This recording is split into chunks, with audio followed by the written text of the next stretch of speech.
ధనుస్సు రాశి వారు. ఈ ధనుస్సు రాశి వారికి ఈ వారంలో 3 గ్రహాలు మాత్రమే అనుకూలంగా ఉన్నాయి. అయినప్పటికీ మంచి ఫలితాలను, లాభాలను మీరు అందుకుంటారు. తృతీయంలో రాహు సంచారం వల్ల జన సహకారము, విదేశీ వ్యవహారాలు, నూతన ఉద్యోగాలు, నూతన వ్యాపారాలు అనుకూలంగా ఉన్నాయి. సప్తమంలో గురు సంచారం వల్ల జన సంబంధాలు పెరుగుతాయి. జీవిత భాగస్వామి సహకారం మీకు సంతోషాన్ని కలుగజేస్తుంది.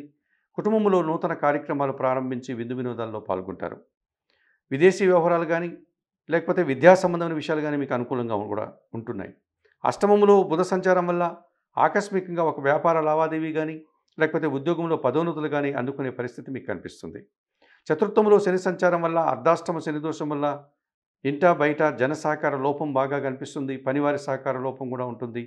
ఒక రకమైనటువంటి మానసిక అశాంతికి గురవుతారు. సప్తమ భావంలో రవి సంచారం వల్ల అధికారులతో మనస్పర్ధలు, తండ్రితో అభిప్రాయ భేదాలకు అవకాశం ఉంది. ఈ రకమైనటువంటి ఇబ్బందులు కూడా మీరు జాగ్రత్తగా ఎదుర్కోవాల్సి ఉంటుంది. ఈ రాశి వారికి ఈ వారంలో సోమ, మంగళ, బుధవారాలు అనుకూలంగా ఉన్నాయి.